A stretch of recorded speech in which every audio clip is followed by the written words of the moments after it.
នៅក្នុងរឿងសាមកុកនៅពេលដែលឆាវតាមវាយប្រហារយានសាវបានពោលពាក្យមួយឃ្លាថាឲ្យតែមានស្បៀង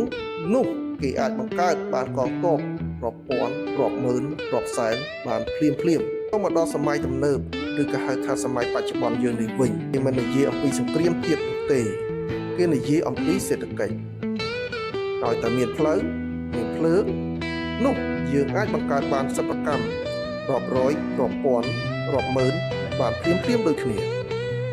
ប្រទេសជាតិមួយដើម្បីឲ្យសេដ្ឋកិច្ចរឹងមាំអភិវឌ្ឍបានលឿននិងរហ័សសិប្បកម្មឧស្សាហកម្មគឺជាចលករមួយយ៉ាងសំខាន់ដែលយើងមិនអាចមើលរំលងបាននៅក្នុងវិស័យឧស្សាហកម្មជាច្រើនមានវិស័យឧស្សាហកម្មមួយដែលមានអាទិភាពនៅក្នុងពេលបច្ចុប្បន្នហើយនឹងរឹងរិតតែរីកធំធាត់ឡើងនៅពេលអនាគតនោះគឺវិស័យប្រព័ន្ធគ្រប់គ្រងទឹកវាត្រូវបានគេយកទៅប្រើប្រាស់លើវិស័យធំចំនួន3ទី1គឺវិស័យទឹកស្អាតទី2គឺវិស័យសំណង់ហើយនិងទី3គឺប្រព័ន្ធស្រោចស្រពចម្ការដំណាំគ្រប់ប្រភេទវិស័យទាំង3ខាងលើនេះ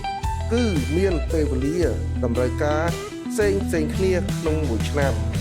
ប៉ុន្តែឧស្សាហកម្មផលិតបំពង់ទឹកជ័រគឺអាចបំពេញឲ្យវិស័យទាំង3ខាងលើនេះបានយ៉ាងពេញលេញនៅក្នុងរយៈពេល1ឆ្នាំពេញវិស័យបំពង់ទឹកជ័រត្រូវបានគេបែងចែកជា3ប្រភេទធំទី1គឺ HDPE ដែលគេហៅថាបំពង់ទឹកជ័រសម្រាប់ប្រើប្រាស់ផ្គត់ផ្គង់នៅក្នុងវិស័យប្រព័ន្ធទឹកស្អាតទី2គឺ UPVC គេប្រើប្រាស់ទូទៅនៅតាមសំណង់អគារទី3គឺ PPO គេហៅថាប្រព័ន្ធទឹកក្តៅនិងទឹកត្រជាក់